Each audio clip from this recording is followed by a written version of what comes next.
First off, credit to Wichita State. They just exemplify a lot of the program, a lot of the qualities that we obviously, UConn is a historic brand, but just what Greg's been able to do there, they exemplify toughness and winning, and so credit to them, for winning a very, very difficult game today. Just in year two, where we're at as a program, just feel like in the last two games, we played a lot more to the identity that we started the season with, and lost our way for a week on the road. Year two should be year two should be losses like this to quality teams, or losses like this that you compete your butt off, but you're just not quite good enough yet, or you win. Not performances like we had on the road last week. So this was a type of performance, at least in terms of getting to our identity of toughness, defensive toughness, just game toughness, that you rebuild championship level programs with. When all the other stuff catches up, you find yourself back towards the top of the mountain.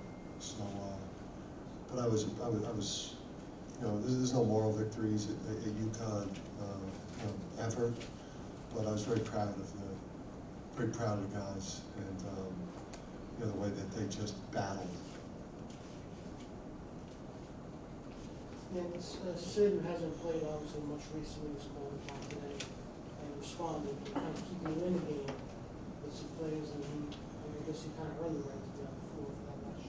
Yeah, well, he practiced the last couple of days, even until last week, at the intensity level that you need to practice at.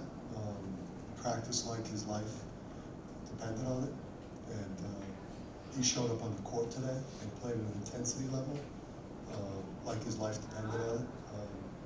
If he doesn't practice at that level, if he doesn't play with that type of intensity and urgency, then he won't play, regardless of whether we have 8 or 9 eligible players, or if another guy sprains an ankle and I got 7. I'm not just playing him because Tyler got hurt.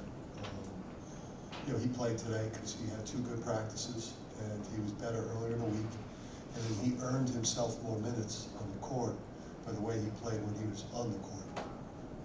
What were we able to come back in regulation down under 10? This is the last thing I think you're going to know. What was able to come back? Just identity. The summer work, the preseason work, how hard we practice. These guys becoming better competitors, becoming more determined. Better leadership from Christian and Alternate. Not giving in, and continuing to compete, and scrap, and fight, and claw, and that's what we're. As much as you've got to recruit and develop skill, and the issues that we've got to work through at the offensive end, which won't be solved in short order. The things that we can control is just how competitive we are, our professionalism, how we accept coaching, and showing up the right way every single day in the program. Yeah, could you take a step back and just talk a little about the loss of Tyler and going and moving forward, some of the things strategically that you can accomplish without us? Yeah, so losing Tyler was, losing Tyler hurts. Obviously, he's clearly our best shooter, and at 6'8", being able to play him at guard, that length helps defensively, and obviously with where Sid's at in terms of the rotation, he was also the backup 4-man, with a Cook. So you lose some help at 2. You lose a key guy at 2 spots. It's obviously gives these younger guys a chance to play more. I wish I could have got Gaffney, in particular, a little bit more minutes there, but that was not a game where a lot of freshmen were thriving out there. I don't know what Etienne did. 40 minutes, 2 for 7, 8 points. So for them, and Sheffield, it was a tough game for freshmen. I wish I could have played Jalen more, but for Tyler, big picture, he's got a year and a half of great experience in the program. I think the light switch is really starting to come on for him. And he gets a chance now to address the biggest issue that he has with in his career, which is building up his upper body strength, just building up his body over the course of the next 8 to 9 months while he recovers from the injury, and then obviously he's going to be returning to the team as a key part right as we're going into a very exciting season. So if the timeline holds up and he does a great job with the rehab, then he should be ready for hopefully the opener next year. And he's in great spirits. And again, I had a player at Rhode Island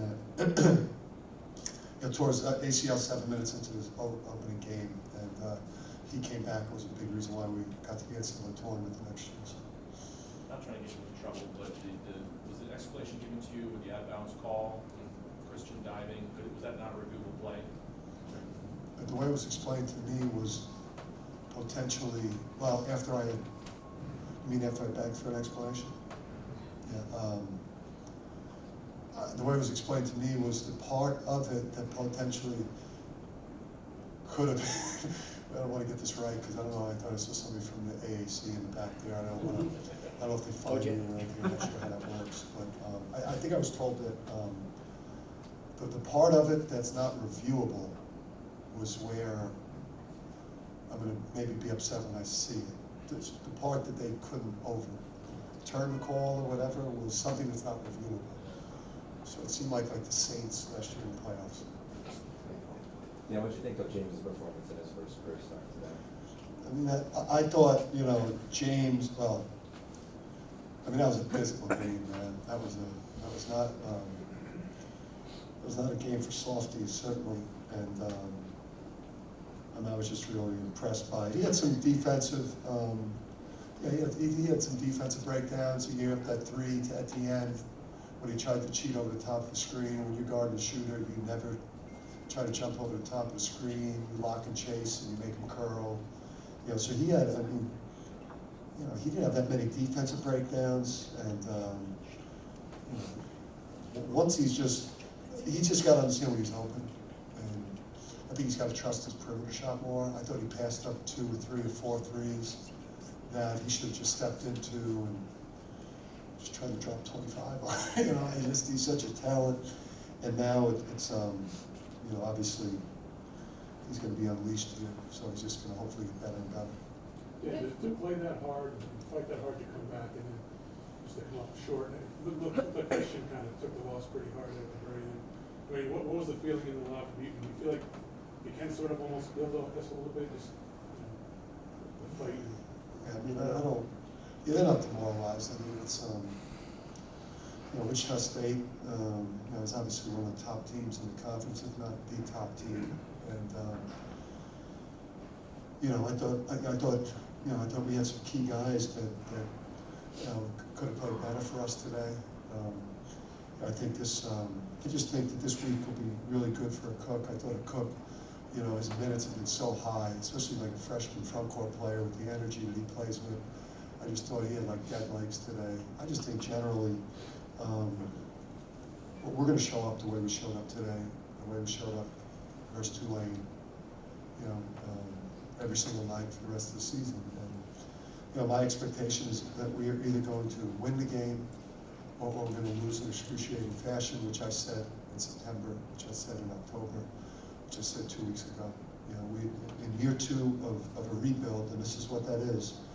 Year 2 is either you're winning games or you're losing in excruciating fashion, not embarrassing fashion, like the road.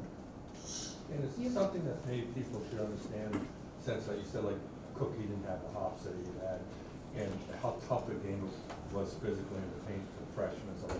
And a lot of people expect sometimes the freshmen to jump up and continue to do every game. It's not that easy, I guess. I guess my question is that something that you have to temper expectations on? Yeah, I mean, it's just there's just a couple teams in the country, that have guys that are going to be top 5 picks, top 8 picks that can play as Zion Williamson and R.J. Barrett, and they can plug them in there and be a top 10 team. I mean, I think a Cook is certainly, if he stays humble and works hard, is going to be a draft pick at some point. Book Knight's got a chance to be that. I think we'll continue to recruit guys like that. You know, but this is, I think, that old, adage, and it's like, you gotta, get older and try to stay older as a program with at least the majority of players. It's just, it's a growth process, it's a learning process. We've asked that kid, to do so much. I mean, he's anchored our defense. He's played with the most energy, and he was, I just think he was gassed. But we saw it the last 2 days in practice, and we tried to give him a lot of reps off, but he just couldn't find that pop today out there. You mentioned Vital or Christian. What did you tell him on the court after the game? Because it looked like you two shared a. My message to the older guys is, I don't know how many games you're going to win. I don't know where you're going to be, in March at the end of the season. But if you show up with that type of leadership, mindset, toughness, shot selection for the most part, although I think he had maybe a couple of CV step backs, but he just the way he represented himself out there in the court, his toughness, his leadership. I mean, he would, his communication with the bench, just his communication with his teammates. He was. You could come back when you're 35, to Madison Square Garden and win the Big East championship game with your children and be proud of being on the first team that started to change it or turn it after 3 straight losing seasons. Basically that. Is your press becoming more effective? I mean, you got something off it at the end of the Yeah, I mean, with just now playing 3 guards too. Obviously, when Tyler plays guard, Tyler's not like the quickest lateral defender, and he's not really a ball pressure guy. He's more of a guy that can use his length and just kind of hopefully guard the bigger third perimeter guy. But we'll do a lot more run and jump. We'll play a lot more to that 12 defense. Especially when you got guys like James in there and athletic, quick guys that can anticipate. And Sid. Obviously, Sid being in there playing, when he plays the 4, he's got some, obviously, a very high level of athletic ability. Thanks, Ben. Thank you.